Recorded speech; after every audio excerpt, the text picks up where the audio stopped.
Bonjour à tous, nous sommes samedi 22 novembre 2025 et aujourd'hui nous avons changé d'énergie. Nous sommes entrés dans l'énergie de la clé 34 qui a pour ombre la force, pour don la puissance et pour Sidi la majesté. On verra que c'est une clé qui est très corporelle, qui va parler de notre force physique. Et c'est une clé qui vraiment invite au silence. Donc j'ai mis un petit peu de temps à sentir à l'intérieur de moi ce qu'il y avait de juste comme, comme énergie à faire passer et comment j'allais pouvoir mettre des mots pour faire passer, cette énergie-là. Hem, Au niveau du design humain, c'est la porte du pouvoir. Elle crée 3 canaux, le canal du pouvoir, le canal du charisme et le canal de l'exploration. Bon, les 3 mots sont assez transparents, hein, la force, la puissance et la majesté. Moi, ça m'évoquait l'énergie du lion. On est dans l'énergie du sagittaire. Évidemment, dans les 2 cas, on va parler du feu. On est dans le cercle de la destinée avec la clé 43 qu'on a vu il y a 2 semaines, 2 cycles. On est dans le chakra sacré, on est dans le centre sacral et elle a pour partenaire la clé 34, elle a la clé 20 comme partenaire. Donc la clé 34 a pour partenaire la clé 20, qui va être la clé de la confiance en soi. Au niveau de l'ombre, on parle de la force, on parle de ce qui existe à l'intérieur de nous de plus archaïque pour survivre et il s'agit vraiment d'être le plus fort. C'est cette énergie qui a permis à notre espèce de se redresser, de se tenir droit et de voir d'autres, par rapport aux mammifères, de voir d'autres, compétences, qualités, d'autres organes se développer. On a vécu un développement différent grâce à cette force. Aujourd'hui, au niveau de l'ombre, c'est, une énergie qui est assez critiquée. Elle va créer 2 aspects. Au niveau de la nature refoulée de l'ombre de la force, nous allons avoir des personnes qui peuvent être effacées et au niveau réactif, des personnes qui peuvent être tyranniques. La personne qui est effacée, elle se dérobe à son propre pouvoir. Elle le remet, dans les mains d'autres personnes et au voir de la société et il y a cette notion d'autorité et cette puissance de son pouvoir individuel qui est retenue. Pour pouvoir retrouver son pouvoir, ces personnes sont invitées à aller se libérer des situations dans lesquelles elles se trouvent. Hem, on va être invité à aller, observer, contempler pendant à partir d'aujourd'hui jusqu'au 27, les endroits où nous, remettons notre autorité à l'extérieur. Je pense que c'est un passage qui est vraiment chouette d'aller recontacter justement cette puissance, je vais vous en dire un peu plus. Évidemment, c'est aussi une énergie qui du coup peut prendre une version, réactive et donc, je vous le disais, heu, on va se retrouver dans une dynamique tyrannique, voilà, avec de l'effronterie ou de l'autoritarisme. C'est des personnes, cette clé est, complètement liée, c'est ce que je vous disais au début en disant que c'est pas forcément évident de mettre des mots. C'est une clé dans laquelle il n'y a pas de conscience de soi. Et donc au niveau de l'ombre, on va se retrouver, face à des personnes qui ignorent qu'elles ont, ces comportements-là et qui finalement pourront le percevoir par rapport au retour, heu et donc Richard Rudd explique que les autres vont être furieux par rapport à certains des comportements qu'agissent les personnes qui portent cette clé-là et c'est ce retour-là qui permet de se rendre compte que, ah mince, au bout d'un certain nombre de fois ou autour de vous, on est furieux par rapport à vos comportements. Là, vous pouvez commencer à vous dire: «Mince, il y a peut-être un peu de tyrannie», si vous êtes dans cette démarche de chercher à sortir de cette version, de cette fréquence de l'ombre par rapport à cette clé-là. Heu, Bah, dans la version effacée, voilà, il va y avoir cette invitation à vous libérer des situations dans lesquelles vous vous trouvez et par contre, si vous sentez que ça arrive vraiment souvent, que les autres vous renvoient, que vos comportements sont, brutaux, et que vous vous sentez incompris, ça peut être intéressant d'aller chercher, peut-être que sans vous en rendre compte parce que du coup dans cette clé et c'est également là au niveau du don et au niveau du sidi, il n'y a pas de conscience de soi. Donc il y a une invitation de la part de Richard Rudd, même si effectivement c'est critiquable, les comportements brutaux et cette force qui est imposée et tyrannique, il y a une invitation à chercher à les comprendre, ces personnes qui du coup, et je vous invite à être dans cet accueil-là envers vous-même, heu et bah, ne sont pas dans une conscience de ce qu'ils font.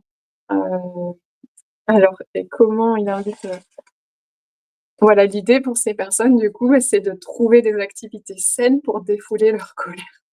Façon de canaliser toute cette énergie. C'est vraiment une clé avec une énergie immense, une puissance et qui du coup, c'est une force brute, mais pas forcément brutale. C'est une puissance ou une énergie brute et dans l'idée de la force, pour introduire doucement la notion du don, ça va être tous ces moments où on essaye et où on force et où il y a quelque chose. Richard Rudd explique que le terme «essayer», détient, une partie de la clé de cette clé de ce concept. Heu, à partir du moment où on essaye, c'est qu'on n'est pas en train de faire spontanément, c'est qu'on n'est pas dans quelque chose qui est naturel et fluide et le don de la puissance, c'est, il est accessible quand on est en harmonie avec les rythmes de la nature, quand on est à l'écoute. Toute cette puissance, hem, elle, elle se déroule, elle est fluide, elle circule à l'intérieur de nous, elle est complètement, naturelle. Richard Rudd nous explique que nous avons tous cette puissance, hem et que c'est la clé 34 qui va peut-être la focaliser un petit peu plus sur, un aspect physique. Ça peut être une il explique que ça peut être une force dont nous disposons au niveau de notre corps physique, mais pas nécessairement. Donc toutes les personnes qui ont la clé 34 en grande partie, peuvent avoir aussi une puissance physique, très forte, mais ce n'est pas complètement égal, quoi. Il n'y a pas d'égalité forcément entre la 34 et la force physique. Hem, en même temps, il va quand même nous parler, le sous-titre du don de la puissance, c'est les Olympiens et j'entends les jeux olympiques et à la fois les dieux de l'Olympe et dans ce don de la puissance, il va nous parler effectivement de ce dont disposaient les dieux incarnés sur terre dans leur corps. Il va nous parler des héros et des héroïnes. C'est à cet endroit-là qu'il nous dit, et c'est déjà présent avant, c'est une clé qui est donc au niveau des fréquences inférieures, c'est une clé qui est liée à la visibilité. Avoir cette clé, de toute façon, porter cette clé dans son programme, dans son ADN, dans son profil hologénétique, amène à être, visible, à être mis sur un piédestal, attire la gloire, hem et c'est sans cette conscience de soi, donc au niveau du don, on n'est plus dans l'ego, il y a ce cœur qui est ouvert.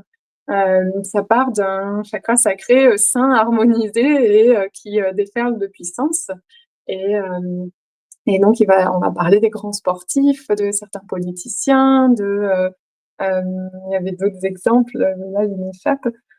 Voilà, ça peut être en affaires, ça peut être lors des guerres. Voilà, on va avoir les icônes, les gourous qui ont cette puissance intérieure authentique. Au niveau du don, de la puissance, on est vraiment dans cette authenticité et c'est des personnes qui vont pas pouvoir reconnaître qu'ils ont cette force. C'est ces personnes qui vont dire: «J'avais pas le choix de réaliser cet exploit», donc qui ne peuvent pas reconnaître eux-mêmes qu'ils ont cette, en tout cas au niveau du don, qu'ils ont cette puissance et qui souhaitent pas forcément recevoir, les lauriers et les fleurs pour tout ça. Hem, je relis un peu mes notes et elles sont sur le côté dans la composition, dans la configuration activée. Donc c'est un archétype corporel qui amène une aisance individuelle. Ça peut être des personnes qui donc pratiquent un sport, une danse et qui bougent d'une façon qui est hypnotique. Donc c'est important de retenir qu'il y a cette, visibilité et c'est vrai que les personnes qui portent cette clé, dans autour de moi, j'avais comme co je les voyais comme des lions, quoi. Je sens cette majesté, cette crinière. Il y a quelque chose qui est là dans l'aura de lumineux et il y a comme un port différent dans cette façon de se mouvoir. Je pense que certaines personnes vont se reconnaître. Vous êtes nombreux autour de moi à avoir la 34. Moi, j'ai sa copine de cercle, du cercle de destinée, donc la 43 et puis les projecteurs sont amenés à beaucoup, œuvrer avec les personnes porteuses de la clé 34. C'est une belle combinaison pour amener, voilà, plus de rayonnement, encore plus de rayonnement. et de puissance. Hem, voilà, c'est au niveau de la puissance, il y a pas de lutte, il y a pas de forçage, il y a une fluidité qui est efficace. Hem, toutoum. Et donc on est, je vous parlais de la clé 43, ce cercle de la destinée. Au moment de la clé 43, je vous l'avais présenté, hem, c'était pour la clé 43, donc la clé 43, c'est cet endroit qui est ouvert à recevoir la divinité. Donc c'était une clé de l'involution. Il y avait, l'énergie divine qui descendait dans le corps. On était, porteur de ce programme qui permet d'amener plus de conscience et plus de divin dans la matière. Là, avec la clé 34, on est vraiment dans le mouvement, inverse. On est à faire évoluer la matière pour aller vers plus de puissance, plus de majesté et plus d'actes, héroïques quelque part, mais sans cette conscience de soi, sans cet ego. Au niveau du Sidi, donc le Sidi de la majesté. On va rester sur cette, notion que sont reliées entre elles la 34 et la 43 et son sous-titre, c'est la rencontre de l'épiphanie, donc qui était le Sidi de la clé 43 et de la majesté. Hem, l'idée c'est qu'à ce moment-là, la majesté, c'est la forme humaine en mouvement animée par la pure conscience. Elle ne peut plus être consciente de quelque chose. C'est pour ça qu'on n'a pas cette notion de conscience. C'est la conscience pure elle-même qui agit, qui, anime le corps et à la fois, c'est le corps et la forme humaine qui est révélatrice de la beauté de la conscience. Il nous renvoie à Adam et Ève, au singe nu, hem et heu et à ce divin incarné et du coup, seulement si et seulement si, diraient les mathématiciens, l'identité n'y est plus. C'est cette, clé, cette énergie, la majesté au niveau siddhi qui a permis d'amener les mudras, donc les différentes choses, je sais pas comment l'expliquer. Tout ce qu'on peut faire avec nos doigts qui permettent de faire, des positions des doigts qui permettent de faire circuler l'énergie différemment dans le corps. Donc c'est une façon d'intégrer de la conscience.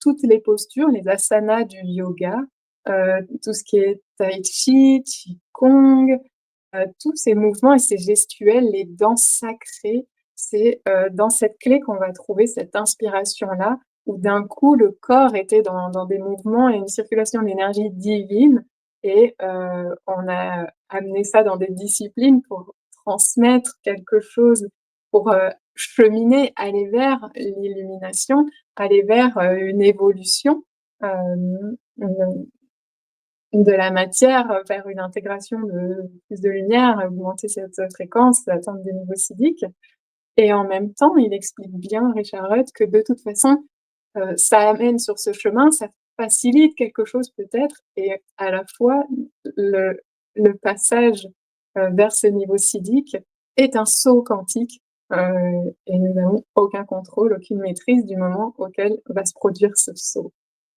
Hem Il explique aussi que dans ces différentes disciplines, il y a cette notion et dans cette clé-là, donc je le redisais aussi par rapport à cette notion d'ego, de conscience et d'identité, c'est la vacuité qui est la source de la véritable puissance et on est dans le chakra, sacré, il nous renvoyait au moment où il décrit le don, il nous renvoie à notre nombril. Pour lui, c'est cet endroit où, par laquelle la conscience,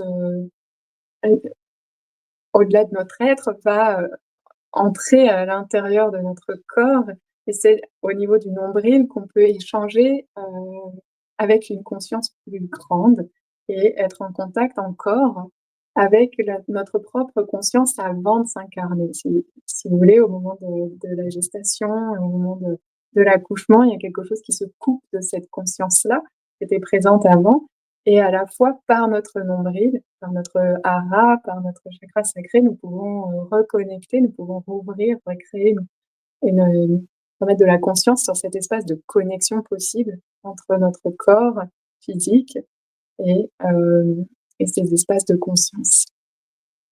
Hem, voilà, il explique que c'est aussi, donc je vous parlais de différentes disciplines, mais il y a aussi des arts sacrés qui peuvent être, ont pu être inspirés par ce CD-là, comme, la calligraphie, la peinture, la musique et puis je et redis la danse. La per cette, au niveau CD on va manifester le génie avec de l'originalité. On retrouve, dans le cercle du feu, on avait déjà cette notion-là, je retrouve l'énergie du feu à cet endroit-là. Mais la beauté ne va pas être dans le résultat, elle va être dans le moment de la manifestation. Heu et Richard Rudd prend l'exemple, par exemple, des constructions en sable, des peintures de sable ou des mandalas qui vont prendre des mois et des mois à l'intérieur du temple à être, constitués et puis qui sont déposés dans la cour, enfin peut-être pas comme ça, mais plutôt en poussant et en quelques coups de vent, toute l'œuvre qui a pris des mois à être mise au monde, heu, à être, incarnée, va, repartir, dans l'intemporel et vraiment voilà avec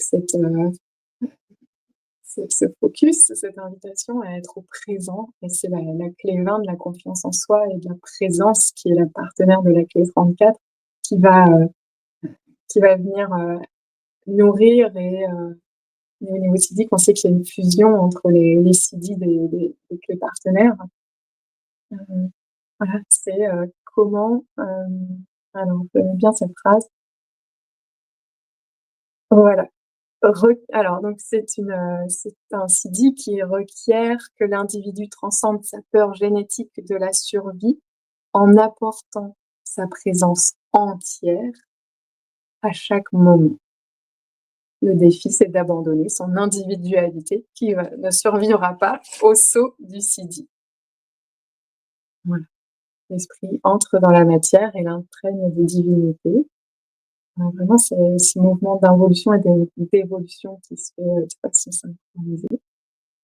Et la vie est très fluide et efficace si l'on n'y interfère plus. Plus vous essayez de forcer le flux vital, plus vous perdez de votre efficacité et devez augmenter votre énergie. Et cette invitation à fusionner avec l'énergie vitale qui circule à l'extérieur et à l'intérieur. Agir en ne faisant rien, disait Lao Tse. Je vous remercie pour votre écoute. Je vous souhaite une belle intégration, une belle reconnexion à votre puissance, à votre majesté. Je vous souhaite, d'être présent dans vos corps. N'hésitez pas à faire des retours sur la clé 14, sur cette clé 34. Peut-être que vous avez envie de me dire où elle est dans votre profil, ou si vous avez la 43 ou si vous avez la 20, si vous rencontrez des difficultés peut-être avec les personnes autour de vous, vous sentez que vous êtes dans la nature, hem, plutôt, refoulée de cette ombre, hein, plutôt effacée et ou sinon que voilà, on vous renvoie que vous êtes dans la nature réactive. C'est intéressant pour moi de voir comment cette clé vit à travers vous. C'est un chouette, retour aussi pour, les partages que je peux faire, quand, j'amène dans le monde ces petites vidéos. Je vous retrouverai autour du 27 avec la prochaine clé. Prenez soin de vous, un beau week-end et une belle entrée dans le Sagittaire et à très vite. Bisous.